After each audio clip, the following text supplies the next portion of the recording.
Soon after my son was born, I began to reflect on a story I'd heard many years before. It was a story about the power adults hold over children. The stories we tell them, and the stories, like this one, that they are never meant to hear.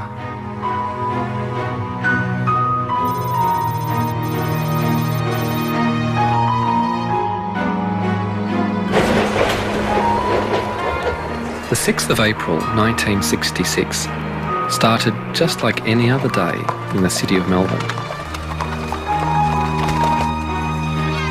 Then something very strange appeared in the sky above the suburb of Westall. It hasn't been explained to this day.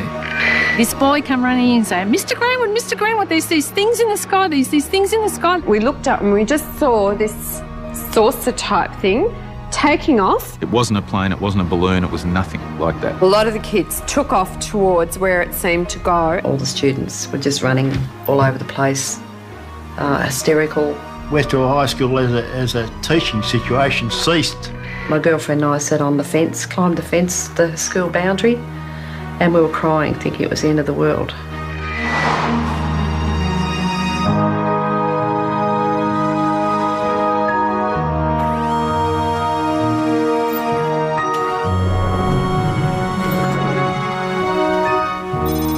This is a mystery story that has, as its setting, a school. And most of the players were school children. They had this extraordinary experience, which they then tried to share with adults. And a lot of them had a lot of trouble doing that. They were disbelieved, almost stigmatised. I think, like a lot of other people, I just shut up about it because of the ridicule. And it was everybody. You know, you were a kid, you were making it up. So you just be quiet, and in your mind you just think, I know what I saw, and no one's ever going to shake me from that. I know what I saw. I really felt for them as people who had this incredible experience, and yet they haven't been able to make sense of it.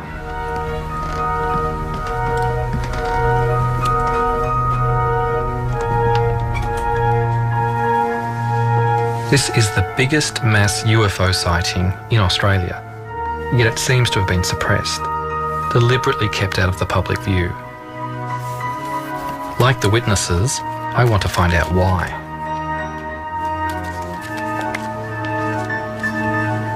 Whatever material was created about this story has simply been buried.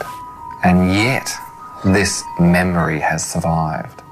And it only has to be slightly pricked, and it's like the floodgates open, and all the memories come rushing out. I was precipitating various chemicals in order to make crystals, and I just happened to be looking out the window, thinking how to fudge my science report. What I saw directly south was something that I'd never seen before. We were out playing sport on the oval. One of the kids yelled out, look up in the sky, you know, it's flying saucers. And I remember we all looked up, and it really was a flying saucer. I mean, from what you imagine, a flying saucer, it was a round silver disc, and it seemed to be very low over the school. And I remember kids screaming and running inside. The student came in, was hysterical, leaned up against a sliding door, screaming, there's a flying saucer in the oval. And of course everybody started to head towards the door, and the teacher said, sit down, it's not recess yet. And a few minutes later the bell went off. Everyone started moving, like a whole lot of zebras being terrified by crocodiles. I went where the herd went.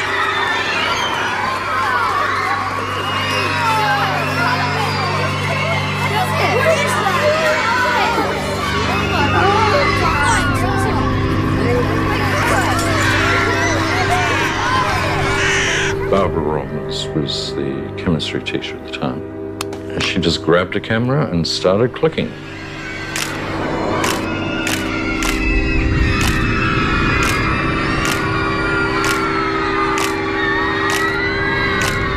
I went into the staff room. Because I knew I wouldn't have a chance to have a cup of tea any other time, I went to get a cup of tea. And then because I was a smoker, and this is something that has stayed with me for 42 years. Yes. I lit up a cigarette, and so I don't know how much I delayed before I went outside. Everyone just took off out into the oval. In time to see it lifting off from the oval, it was probably, I don't know, 50 feet or more in the air at that stage. I see Andrew Greenwood, the science teacher, coming towards me, and he said, "Did you see it? Did you see it?" And he pointed up in the air, and I said, "No, see what?" I have a very, very clear picture of him, and I remember almost exactly what he said. And he said it was up in the sky, it moved at incredible speeds, it hovered, it seemed to go away, and there seemed to be light planes. He thought Cessnas he thought they were actually checking it out from the Melbourne airport, and they were circling around it. Sort of stopped dead, and stopped dead in the air, and then it just sort of started descending straight down. And I'd say it got down about halfway up that gum tree or above the goalpost and sat there for a while, and then it just sort of lifted straight up and then just took straight off. This thing went down behind the trees, then it came up. It was like it had become aware of these planes coming in, and it just went woof and just left them like they were standing still. And then it went across to an area called the Grange, which was a bit of a pine plantation behind the school.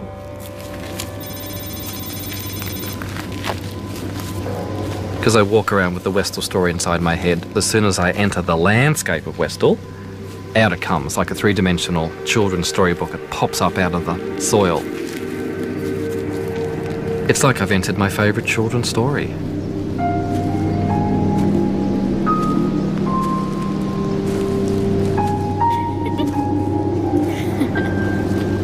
The Grange was a special place for Westall students.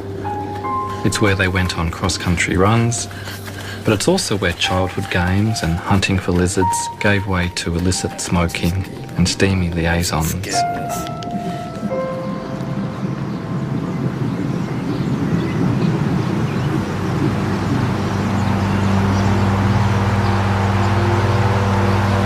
Going the wrong way now. Let's be back here.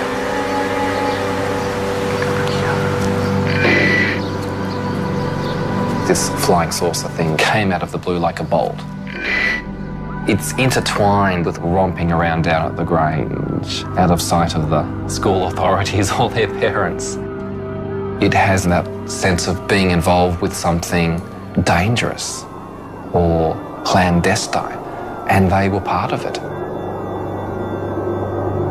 A lot of the kids took off towards where it seemed to go, and it disappeared down behind the trees. So we all got through this fence and ran towards where it had appeared to land. Tanya and I and this other girl, we were over the fence. Tanya was in the lead and we ran towards where it was coming down.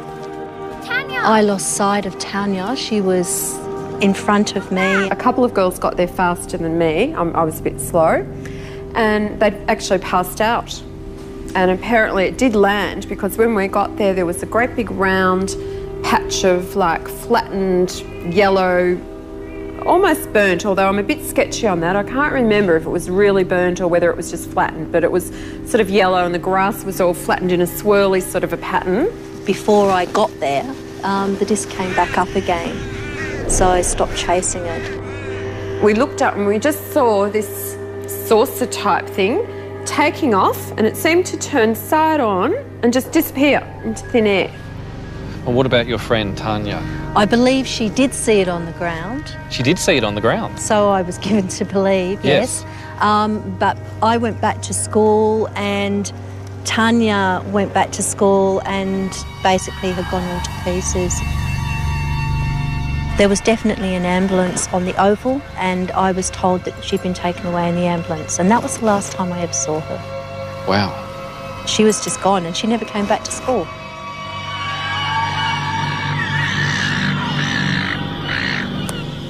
Tanya wasn't the only person who saw the craft on the ground.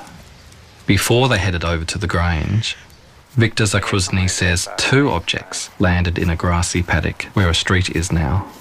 All the kids were hanging on the fence there. There's quite a few kids there. It's a high fence, and I got up to the top there, and all you could see is two discs, one there and one a bit further away, probably 3 metres apart. I could hear somebody in the background saying, "Stay away, don't jump the fence," and so I said, "Oh, bugger, I'm going over the fence." The craft probably would have been about there, and there was another one set back a bit on an angle, probably just about there. There's a few kids walking around there, and I was the only one on this side. I got up to it to want to touch it, and it was, well, you could feel heat about a metre away coming from it. It was pretty warm or hot, and within a minute or so, it just, both of them just lifted up at the same time, about this height. And I seen, oh, that was breathtaking watching that, and then it just gradually lifted up, and then went off towards the pines. I did a rough sketch of it. Wow, look at that. This is the view from underneath. That's underneath. There's no seams, no joints, it's just smooth metal. Normally an aircraft has sheet metal, pipe rivets, or all that sort of stuff there. This looked like come out of a mould or something like that, or one smooth piece of metal. It was just incredible. It's just something like you see in the movies. But this is more than just cinema. If we look at the possibilities for this story, they are extraordinary. We're talking about the possibility of life coming from another place and just appearing one day in their midst, and then leaving again and leaving everybody with so many questions, but with a new openness to the beyond. If I'd been at Westall on that day, I would like to have raced after that flying saucer and gotten so close to it, to have held it in my hands. But the adults at Westall High School saw it differently. That afternoon, our principal called a special assembly and told us all not to talk about it. All I know is the whole school was told off. The headmaster says, "All you kids are nuts. It's a weather balloon. Don't talk about it." I was prepped to tell the students that what they'd seen didn't exist. We weren't allowed to leave the school, at least I wasn't. My job was to walk up and down the corridors and make sure that all students were in their rooms. I was walking back from the West End. There was confrontation between Mr. Sambleby, Barbara Robbins, and a man I'd never seen before. I thought it was a police uniform, but it was just dark blue. It was demanded that she hand over not the film, but the entire camera. I was near the gate and the police had arrived. There were journalists outside. The police are being called in to keep the journalists away. We were told that we weren't allowed to speak to the media in school grounds. After school finished, there was a TV crew outside the school grounds, so we undertook an interview with them. Everyone took off onto the oval.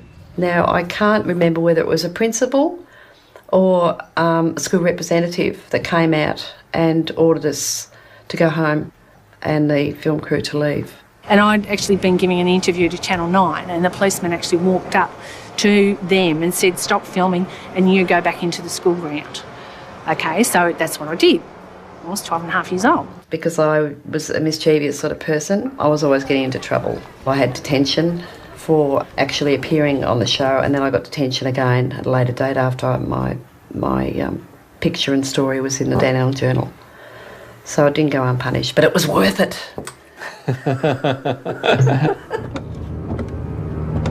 I now had 2 new leads to follow, Channel 9 and the Dandenong Journal. I rang Channel 9 first. They searched for a flying saucer story, and there it was.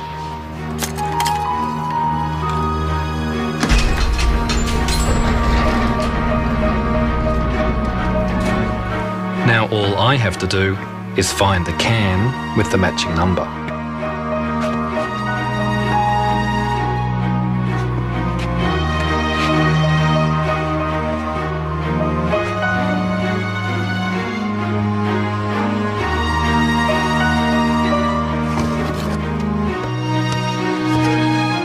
But oddly, there was nothing there. I was absolutely devastated, and nobody had any idea where it had gone.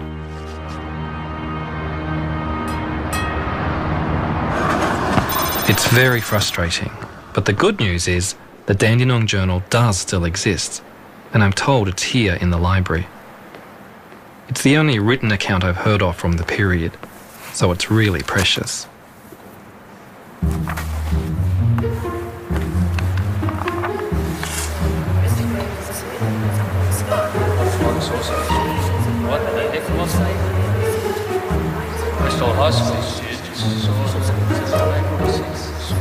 Something obviously happened.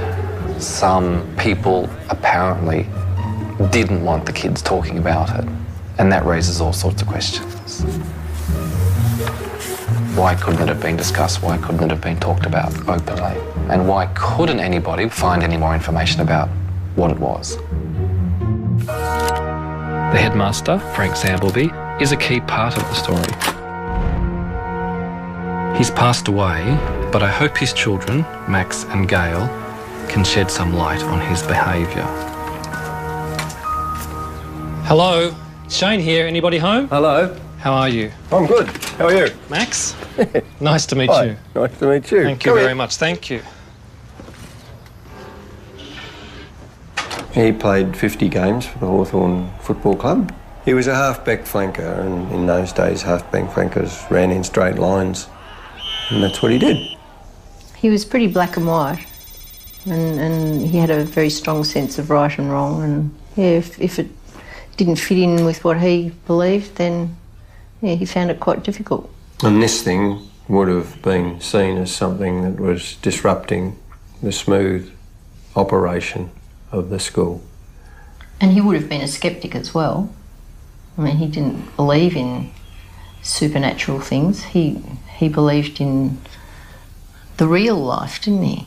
You know, when we were kids, there was a picture on the wall of a Roman soldier standing, holding his spear, and the lava was all falling down from Pompeii, and people in the background were all crouching and running, and Dad said, "See, he's standing there doing his duty." And, you know, that, I mean, as children, we had to learn that discipline was important, respect, all those things, all the old values, and yeah, he found it really hard as things changed he was pretty judgmental.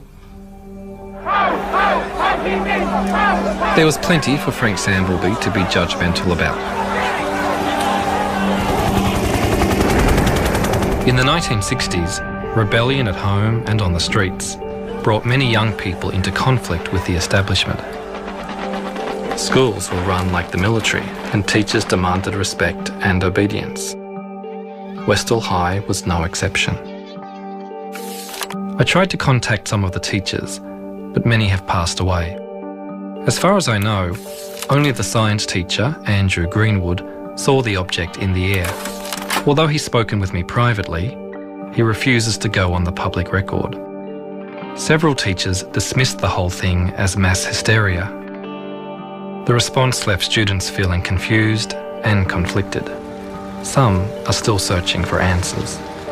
I want to find some sort of proof that this happened, so we don't keep on, you know, getting called silly people. And, you know, no one's ever wanted to know the details before. They just think I'm stupid, and, you know, they don't want to know the story. I said, I've seen UFOs or flying saucers, and they say, yeah, sure. What drugs were you on that day? And, you know, I was 13 years old. I was at school in the daytime. I wasn't on any drugs.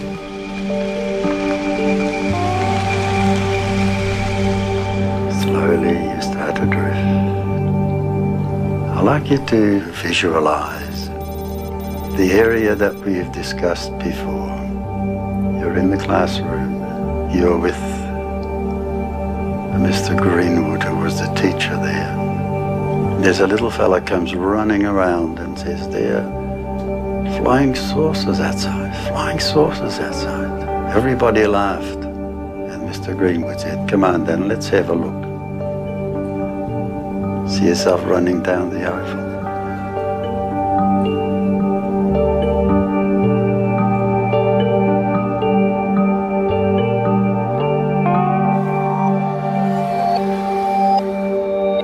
We're all affected by our experiences that aren't ever properly acknowledged or accepted.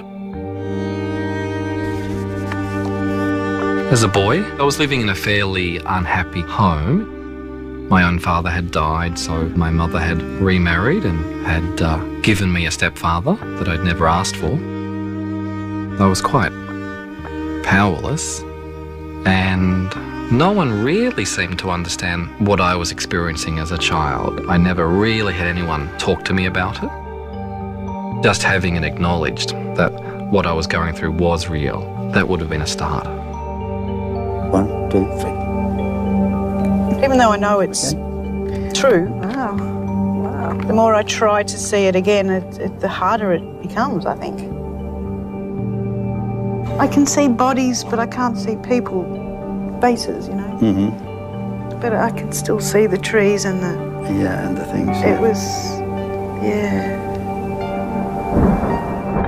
The feelings don't go away, they just get buried and they sort of fester a little bit.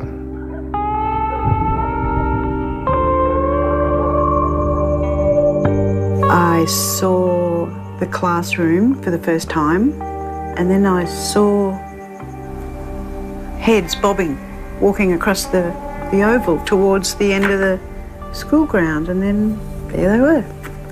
Still not 100% clear, but I know what they are. They're UFOs. If they were UFOs, there should be people around the area who can corroborate what the students saw. A headmaster might be able to shut down a high school, but surely not a whole suburb. Within days of delivering my flyers, I'm contacted by a new witness, Paul Smith, who used to work on a property next door to the Grange. We were loading up for market, and as we were pulling the carrots up, I looked up and I was facing the object in the sky, and I just thought, oh, somebody's got some way of projecting a film of something into the sky. I didn't believe that it was really happening. But my boss turned around and he saw it, and we stood there looking at it for several minutes. A few moments later, the children came over from the high school and they noticed us, they saw us, and they sort of took a while to make up their mind whether they would come onto the property, realising it's private property. Yes. And they decided they'd come in anyway, and they did. They ran straight over the market garden, and they crossed and walked down here to this corner. After a while, trucks turned up with, it looked like army trucks. Right. And there would have been about 20 guys got out. About how long after the object had vanished in the trees? Oh, I think it was only 20 minutes, which is not a long time. How did you know they were from the army? Well, they were khaki-coloured trucks, the covered in patches, you know, sort of that they to hide, you know. Like camouflage? Camouflage truck, yeah. And it was the long ones that carried quite a few people, and a couple of jeeps. So a couple of trucks, and a couple jeeps. of jeeps, yeah, and about 20 men, in uniforms, yeah. And the uniforms were what sort of uniforms? Just khaki-coloured uniform. Just khaki. Yeah. No other. Don't remember any other sort Not of. that I can remember. No. Colours or. No. I went looking for a military expert. If the army was able to turn up in just 20 minutes, where could they possibly have come from? It's quite evident that there was no deployable troops available in Melbourne at the time. The main units were all logistic, the supply battalions and so forth at places like Broadmeadows. There were lots of citizen military forces, today's equivalent of the Army Reserve, part-time units, but they couldn't have responded so rapidly, and nor could they have responded in such a large number. I've come to the conclusion that the first people to respond to the incident at Westall would have been civilians of some sort, quasi-civilians, probably working for defence and probably wearing the sort of work dress that civilians working for, say, the Department of Supply, say, the Research and Development establishments of the period, the sort of work dress that those personnel wore. I discovered that other people in uniform were seen in the area on the day of the sighting. Les Medju went to the Grange with his younger sister, but they saw what seemed to be a different unit. We hid behind this tree, but fortunately this tree, the branches came down to the ground. Here we are, crouched down on our knees, and we can only look every so often as this tractor came around. He was on guard duty. This was a farmer who has decided to help out. We observed 2 army trucks, 2 men in camouflage, and 2 men in blue uniforms.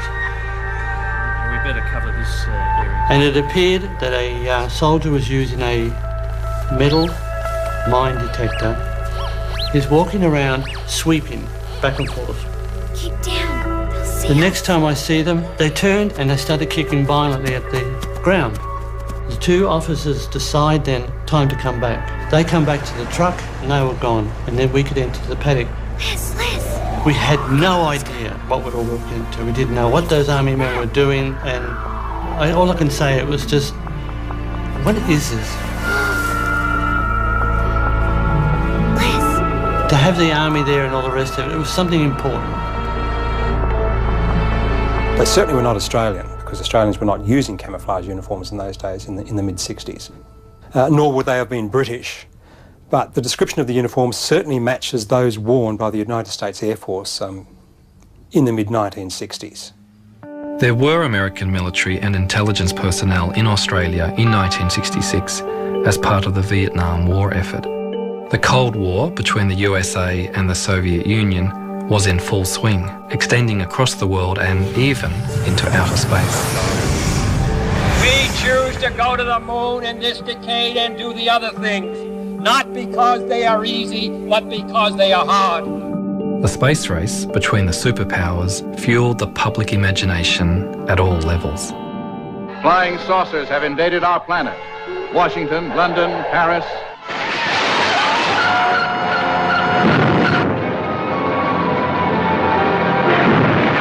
The fascination with flying saucers persisted all over the world.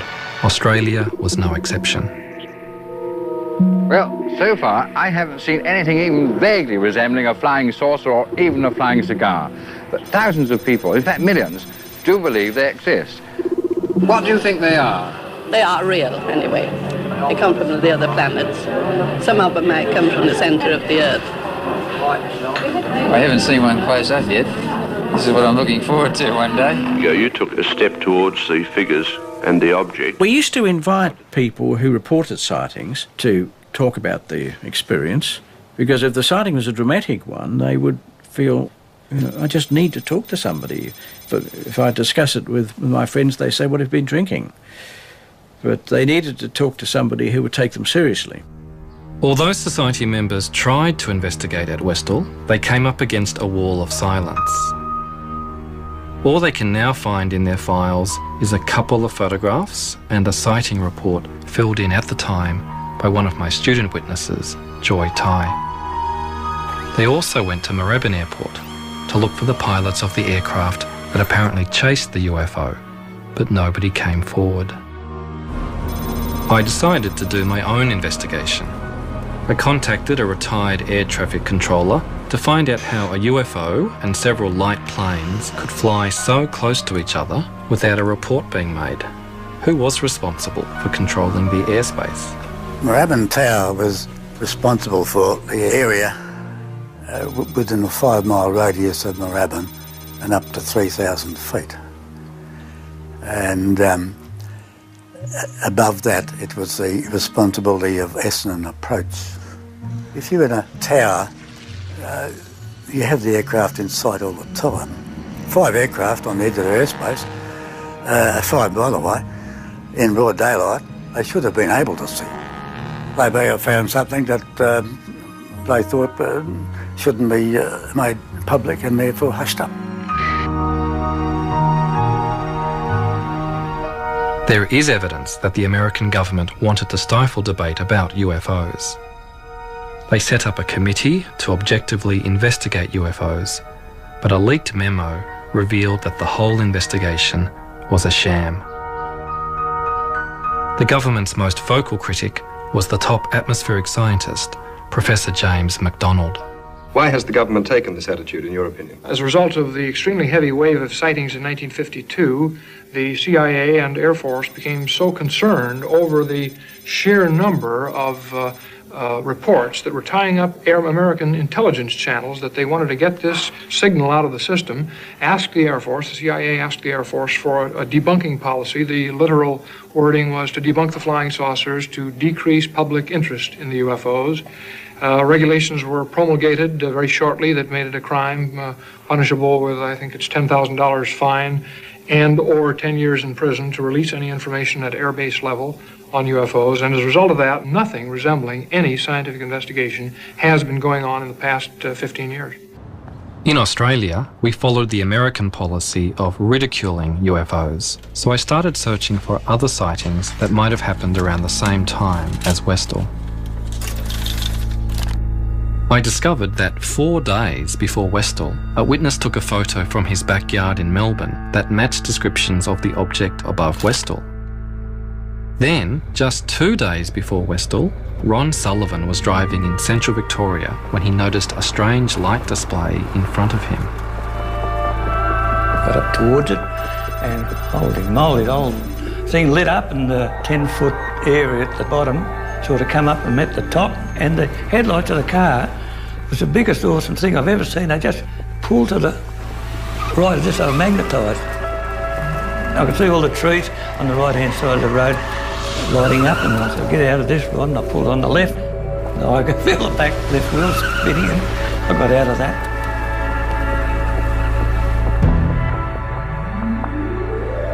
Ron only reported the incident after he heard that a young man died when his car collided with the same tree Ron had narrowly missed 2 days earlier. A couple of people from the government departments came and visited me. I know one was from the Air Force. They looked at the car, just walked around. I said, well, let's know what you find out. And they said, yeah, we will, Mr. Sullivan. Never heard any more about it. When I checked out the Royal Australian Air Force's list of UFO sightings for 1966, none of these cases were mentioned, though we know they investigated them. It took 16 years for records to be made available to UFO researchers. They knew what I wanted to look for, and when I arrived, there was a body of files there that consisted of a couple of very large postal sacks. I kept requesting more and more files, and ultimately I got to a point where I examined a continuity of files that satisfied me that I was seeing a comprehensive picture of the RWF investigation at that time. I had a shopping list of things that I was focused on, and one of the key cases that I wanted to find out about was the Westall case. And surprising, with the rest of the shopping list I was fairly successful, but the Westall case, given that there seemed to be literally at least hundreds of people involved with it that had media attention at the time, there appeared to be evidence that there was a military investigation at the time. There was no Westall file. The disclosure team was between about 6 and 9 people over the years. As you can imagine, a 4 or 5 year project, as it turned out, needed quite a lot of effort. Literally, it was looking through hundreds and hundreds of file titles, maybe even thousands in the end. Along the way, we were always looking for files on the Westall incident from '66. We started off with the Air Force, but within the Department of Defence, we also checked out files belonging to the Air Board, unit files from Air Force bases, former Department of Civil Aviation, Air Safety Bureau, CSIRO, intelligence files, ASIO. But the net result is we found nothing in this mammoth volume of government documentation which would even begin to be a hint that there was something about Westall in the government files. So amazingly, we drew a blank. The Westall sighting had clearly been erased from the record, but why? I hoped some publicity would draw former authorities out of the woodwork. I'm Shane. Channel 10, nice to meet you, Shane. Joy, is that Mark Howe from Channel 10? Nice to meet you. What we're really trying to get now is the people who are here as police, as soldiers, as scientists perhaps, looking close up at what was on the ground. Some closure, Joy. How would you get some closure on this? One thing that we would really like would be that someone either from the police or the military would come forward and say, yes, they were there.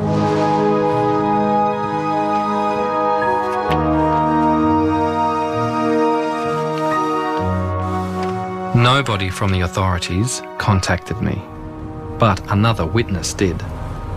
Kevin Hurley saw the circles at the Grange on the day of the sighting and went back the next day for another look.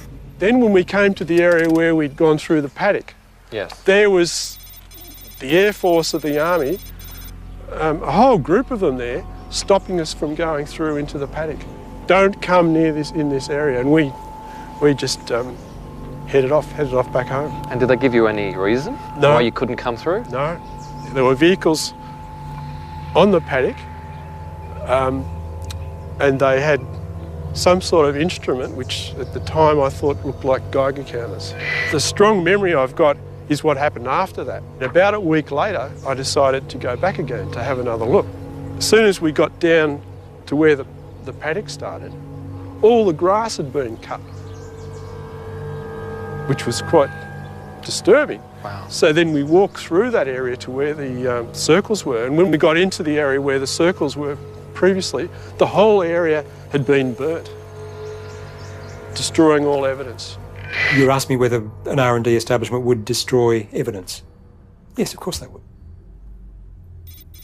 Bearing in mind that in the 1960s, Australia had great success financially with some of their pilotless target aircraft. Information related to some of these sorts of projects, if it was to be released to the wrong party, then it would have very adverse effects on Australia from a financial point of view. Any surviving documentation would be in Defence Central somewhere, but also probably overseas with the Allied. There may even not be anything left in Australia, because bearing in mind it would have been very highly classified and could well have been destroyed, as so much of that sort of record is after a period of time.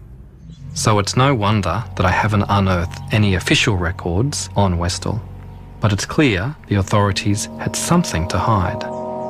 Just got called into the gymnasium, and then these people spoke, and they just sort of said, oh, well, what you saw was sort of an experimental thing, and we just don't want anyone talking about it or it going any further. So how many people were there that came, and do you remember? I think there was 5 from memory.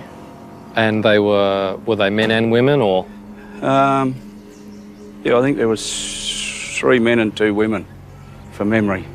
So I'm not 100% sure. And do you remember if they were wearing uniforms? Some were in uniforms? No, they're just in plain suits. In suits? Yeah. And did they explain where they were from, who they were? No, not really.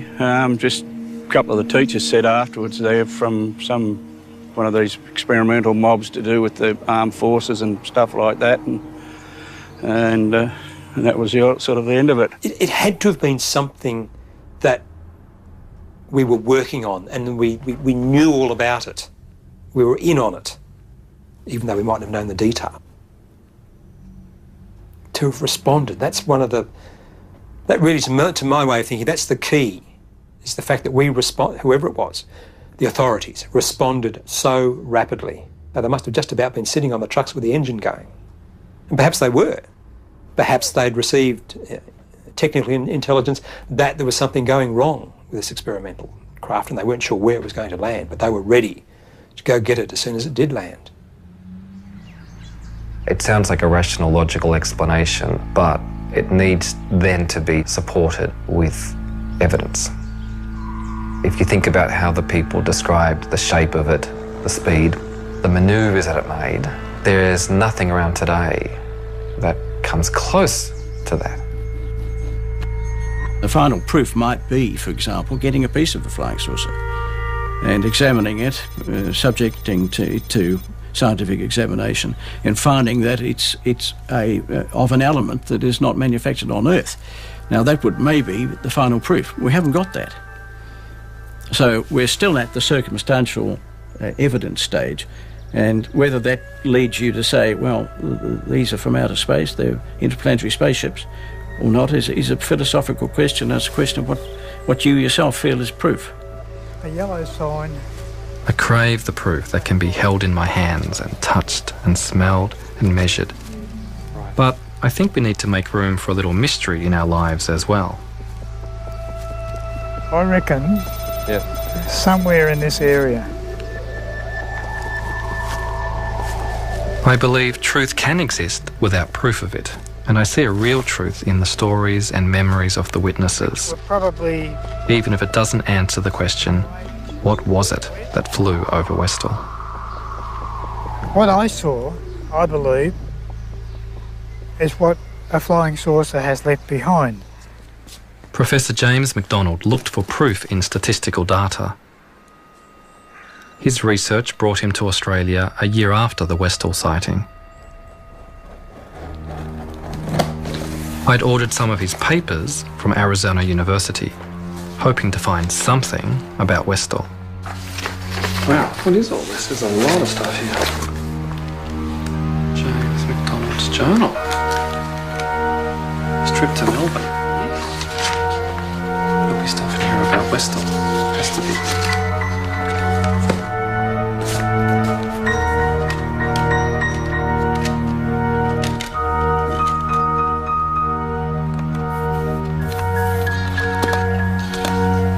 And recording next a discussion with Mr.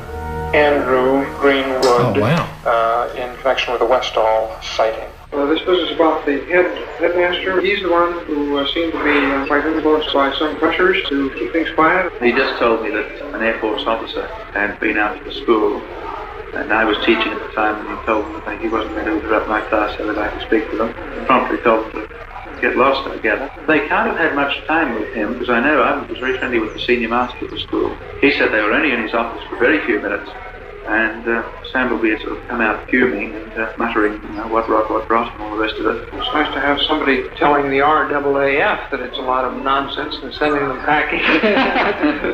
Victims of their own propaganda here. Yes. Now I had further corroborating evidence that the Air Force was involved at Westall. But students said other senior authorities also came to the high school.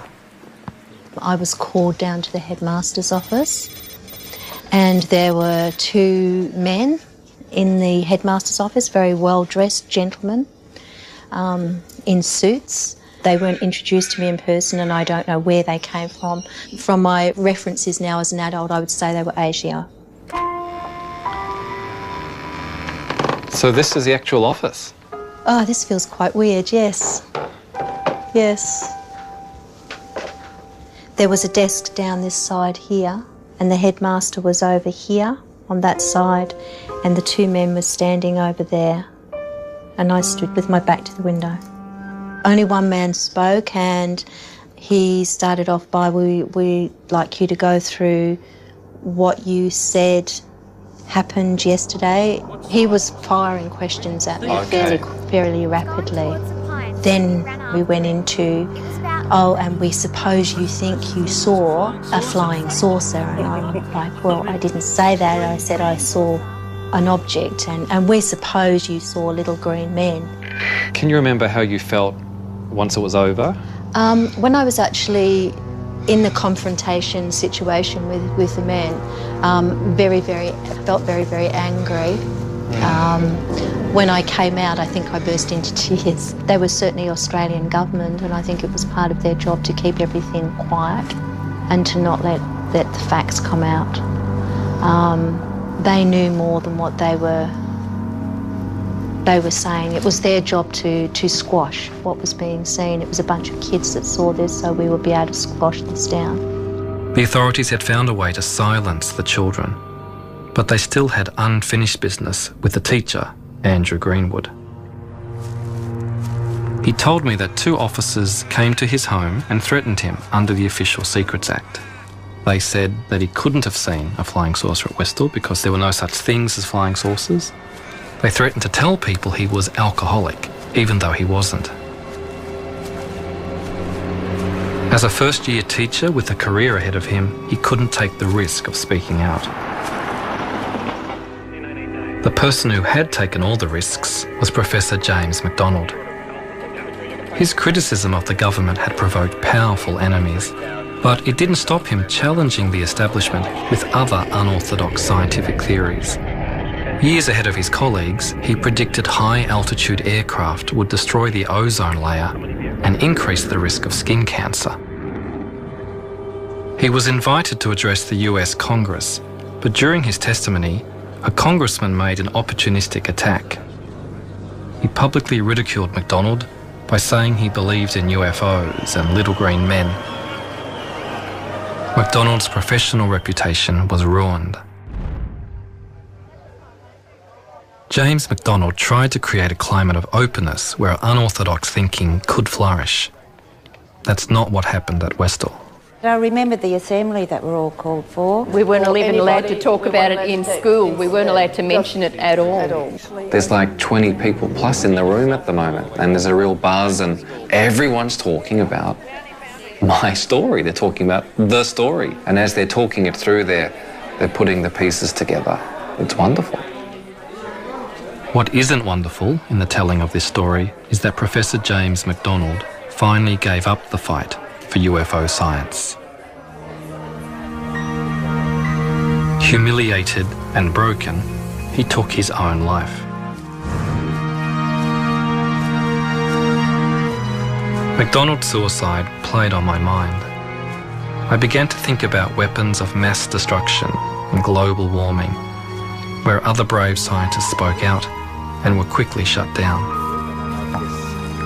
I want my son to grow up in a world where it's possible to discuss and investigate even the craziest ideas without fear of ridicule or punishment.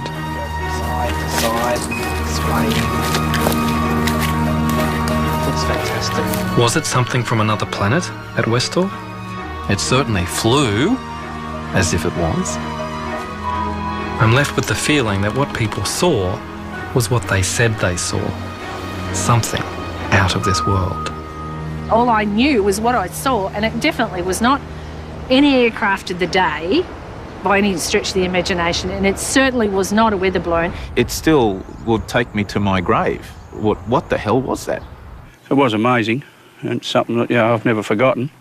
But you just sort of had it stored in the back of your mind because a lot of people are sceptical. The fact that they can travel so fast and that they've been spotted all over the world, landings and very similar stories of these patches of flattened grass or burnt grass. I personally believe that there is something going on somewhere else.